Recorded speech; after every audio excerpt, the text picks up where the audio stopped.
Welcome to Slash Forward. We all know that movies based on true stories are usually light on facts and heavy on dramatization. But what about based on a true story in terms of being based on a fabrication relayed by an actual person at some time in the past? Well, in that case, it seems that anything really goes. And that's what we'll be coming up against as we take a look through the blockbuster 2013 film, The Conjuring. When a family stretches themselves thin financially to move into a house that affords them a little privacy along with some peace and quiet, they're then confronted with a conundrum. If the house turned out to represent a haunted threat to the well-being of your family, how would you go about cleansing the home if you were unable to take the hit of offloading it as is in a buyer's market? Ideally, you would call the Warrens, Ed and Lorraine. When these two seasoned ghost hunters assemble the team and set up their equipment, you just know they're going to be expelling some demons. But each situation calls for a focused and specialized approach. So let's take a look and see what this scenario calls for from the Advanced Handbook of Demon Expulsion and Spiritual Cleansing. And leave a comment with your favorite film from the Conjuring Expanded Universe, and check out a couple other videos while you're here. Let's get to it.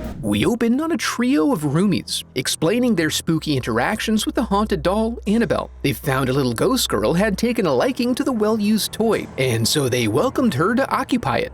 Smart move. Through narrative flashbacks, we see that this decision noticeably ramped up their ghostly experiences approximately tenfold, and ensured the return of their security deposit was transformed into a whimsical fantasy. Even after dumpstering the dirty little bitch, they wake up to a loud knocking in the night, signifying her return, which is too spooky. We don't know what's going on. Oh, you invited the spirit of a young girl to occupy your doll? Luckily, they have found willing assistance in the Warrens. They start with a healthy dose of ghost dictionary bullshit, explaining that demons don't possess things. They want to get all up in you. Then we pan out to discover this is all part of a ghost symposium, and the situation being discussed was resolved with a simple priestly blessing to restore the doll. This, of course, raises many thought-provoking questions. What do people call you? Ghostbusters. We then read up on the Warrens' credentials, a necessary step to instill trust in these known charlatans, and to verify that this story revolves around their most malevolent case, implying, of course, that future movies will be not so bad. This takes us to Rhode Island in 1971. An enthusiastic family rolls up to their new house with their many, many children. Despite the high atmosphere, Sadie will not be placated because she knows something ain't right. Later on, the kids, whose names I will not remember, all go flitting about trying to make this house into a home. And out by the water's edge, April finds her first cursed toy. Later, the girls get up to a game of clap and seek, which knocks loose some of the shiplap in the closet and reveals a hidden cellar. And that's extra square footage for free, bro! Roger heads down with his trusty box of matches so he can see a few inches of the room at a time. After a preliminary check, he forbids the girls from going down there and resolves to explore more in the light of day. As they turn in for the evening, Sadie continues to attempt to warn her peeps that shit ain't right. Carolyn wakes up to some fresh bruises and goes downstairs to find their clock is stopped, always the first sign of trouble. Then in the kitchen, she notices that clock is also stopped at 3:07, a very strange coincidence. She addresses her bruise with Roger, encouraging him to consider becoming a more tender lover, but they're drawn outside by screams and discover Sadie is now deceased. At the Warrens' house, Ed is giving a tour of the damned to a reporter, a perfect vessel for expository dialogue. He explains that the various artifacts they've contended with over the years are kept here, where they #stay blessed to prevent the various spirits and demons from leaving those objects and latching on to something else. Back in Rhode Island at 3:07 a.m., the clocks stop again. Upstairs, Christine notices a tug on her foot. She assumes this to be Nancy, who tells her to shut up and go back to sleep, as they both note the wafting aroma of farts lingering in the air. Roger then wakes up to sounds of banging and creaking. He finds a mischievous little door flapping in the breeze, but this doesn't stop the noise. He's alerted to Cindy sleepwalking upstairs, which is the source of the rhythmic bumping, and he gently guides her back to bed. The next morning, Roger notices another bruise before heading off to run a route, and soon after, the older children are off to school. This leaves Carolyn alone with her youngest, April, and she finds her upstairs talking to Rory, her new imaginary friend. She claims that he appears in the mirror behind you, but it was just a prank, and the little prankster then convinces her mom to play hide and clap with her, since the older kids never let her join them. She's soon stumbling around upstairs, following the sound of the occasional claps, and they lead her into a bedroom where the sound of the wardrobe opening and a clap from behind convinces her she's zeroing in on her prey. But she becomes disturbed when April then appears behind her instead. That night, Christine is more aggressively dragged, and it definitely wasn't Nancy this time. She takes this as an ominous sign, even though she has 15 other siblings. After trying to check things out whilst upside down, she manages to whimper Nancy awake, so she has a partner in bearing witness to whatever horror lies behind the door. Nancy, however, can't see anything there and tries to show this to be the case. But then the door slams shut and the parents rush toward the screams of their children. Christine reveals that something was in there that told her it wanted her family dead. Despite at least sharing the experience of the slamming door, Nancy doesn't appear to vouch for her sister at all. Back with the Warrens, Ed is off to check on a potential new job. After some prodding, he reluctantly allows Lorraine to accompany him. What they find is your classic attic haunting composed of creaky boards and leaky pipes. You see, most of their calls result in phenomena that have simple and rational explanations. It's not all ghosts. At around 3 a.m., when Carolyn is doing some folding, she hears a giggle and a clap. Thinking the girls are playing about, she goes to put an end to this nonsense but finds them all sleeping. But somebody is having a damn good time in the house. As she searches for the source of the clapping, the sounds of the piano then summon her downstairs. She threatens to lock the intruder in the basement, but instead gets some new additions to her collection of bruises. She's then menaced by a ball and cast into total darkness. A voice then offers to play and gives her a friendly clap. Meanwhile, upstairs, Cindy wakes up her big sis, and despite being returned to bed, the knocking continues. While investigating, Cindy wakes up and directs her attention upward, just as Andrea is pounced upon. Luckily, Daddy Roger just happened to be returning at that precise moment to make things all better and help get these hysterical women back under control. Sometime later, as the Warrens school these young fools on the 3 stages of a haunting, we see that their lectures have overlapped with Carolyn electing to take some credit hours at the Adult Learning Annex. She catches them outside after and is surprised to find that they're both believer witnesses, as well as highly incredulous of supernatural claims. But after she drops the magic word a couple of times, they really have no choice but to oblige. After formal introductions, they mill about and gather information about what's been happening. And damn it if they don't have ready answers to explain everything. In the cellar, we learn that Lorraine is an empath and acts as a conduit to the spirit realm. After uncovering enough legit concerns to tickle their ballsack, they start the official process of deep diving. Lorraine spends some time with April, and after a little probing, she's able to get sight of that Buster Brown-looking sucker. When they reconvene outside, Lorraine has a fainting spell due to all the overwhelmingly negative energy. The official verdict is that the house needs a full-blown exorcism, and this is their only real choice, as the dark entity has lashed itself to them and is feeding voraciously. It'll follow them wherever they try to go. The first step now is to conduct some evidence gathering to prove their case to the diocese. They also recommend a heap and help and a vitamin C, by which they mean church. As they research the history of the house, they find a variety of stories of death and violence related to the home and surrounding area, which used to be a single parcel of farmland. And then they discover that sticky bitch got a piece of them as well. The team arrives to set up their surveillance equipment, which has cameras with sensors set to trigger its sudden drops in temperature. Meanwhile, Lorraine and Carolyn share a nice moment. That's a nice day at the beach, huh?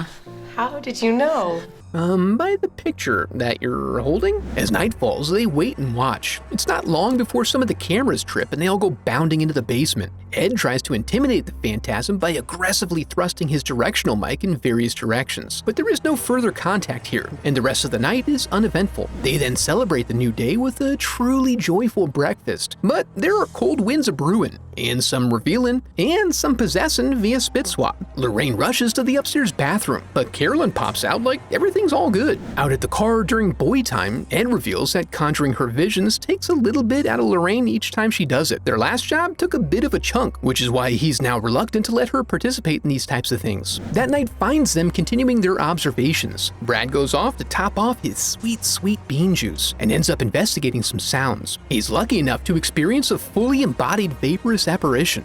Then things really start popping off as Cindy sleepwalks upstairs but triggers the cameras, indicating that she's not alone. When they manage to get in, she's gone. Thinking fast, Ed summons the UV light and starts doing some tracking. They discover that the ghost is just a cheap magician, and Cindy is in a void behind the wall. Lorraine goes in to do her thing, finding the original location of the music box before demonstrating why you really should be bonded before starting this type of business. She has a quick chat with the ghost, and then is treated to a stage production that leads her to intuit that the spirit has been possessing the women of the house over the years and making them do terrible things. The presence then drags Nancy around the room a bit, which is necessary to really sell it on video. They then all agree to go their separate ways until they can come back with the exorcist. Lorraine takes one last visit to the water before leaving, and has a vision of her daughter Judy floating down there. She calls home and everything's okay, but she takes it as a threat. They then go to see their guy about expelling the demon, and he waffles a bit before agreeing to do them a solid and throw his weight around to get their request pushed through. Judy then gets her first haunting, a very special time in a young girl's life,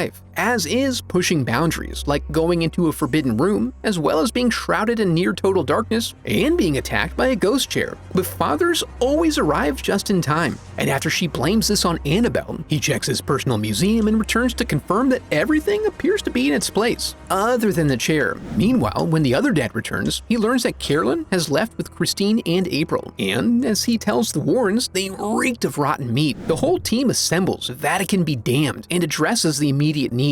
Brad gets them inside and also separates Carolyn from her fabric shears, but they find that the witch is refusing to let her leave. Under risk of great peril, they instead elect to restrain her in the basement. With limited time to save her, they luck out that Ed is something of a hobby exorcist, so Lorraine rushes off to get his instruction book. While that's going on, Drew is upstairs trying to locate April, who they lost track of in the commotion. When Lorraine returns, Ed quickly finds his bookmark for witch expulsion and starts hitting her with that Latin, which she does not like. Things begin to get seismic and Carolyn erps up a little something before her demon buddy reveals her true self. Then she rests momentarily before beginning the most terrifying part, floating upside down. She's released in the fall and Roger tries to have a little heart-to-heart, but She's already gone, and now you're all gonna die. then Drew finds April below the floorboards and calls out her location, sending everyone scrambling in that direction. Unfortunately, the various holes are only large enough for a medium-sized demon. She very nearly seals the deal until the invocation of Bathsheba's name gives her pause. And then, with many encouragements from all around, plus the inception of a pleasant memory from Lorraine, Carolyn finds the inner strength to rout that demon clean out of her system. They emerge from the house and she basks in the cleansing light of morning. The whole team relishes in the satisfaction of a job done well. The Conjuring is a pretty okay movie. It looks good, but I'm not sure where to place it in any sort of ranking. There have been a lot of exorcism-based movies in the last 10 years or so, and this one had a nice dark tone, but it also had a bit of a kitchen sink thing going on, not just in the fact that in order to set up the broader Conjuring universe, it had to devote half of its runtime to what in any other exorcism movie would have been a couple of side characters, as well as the various objects, locations, and themes that would be brought back in subsequent movies, but also in that they were dealing with a house that had a multiplicity of spectral issues. To the credit of James Wan, he tried to use this as an advantage by keeping things spooky and dark, whereas Annabelle Comes Home had a similar issue and ended up feeling like a Goosebumps movie. I'm not sure the movie gained anything by having multiple layers of ghostly activity going on because they ultimately only addressed one aspect of it. I didn't feel like it made it any more scary by implying that there were other ghosts, but it did make it feel somewhat unfinished to know that they were leaving the family with a house that was only somewhat less haunted. And if they wanted to create an outcome that would allow us to be able to excitedly point later and say, I remember that was from the other movie. Why didn't they connect a haunted artifact to the actual evil spirit they were focusing on? I point out these minor things because this movie currently has a 7.5 on IMDb, a rating that is excellent for mainstream movies and rarely achieved for genre films outside of the all-time classics. Does this one qualify? I'm not so sure, but I would love to hear what you think. Before we go, I'd like to give a huge thanks to my donors memorialized in the Hall of Headshots.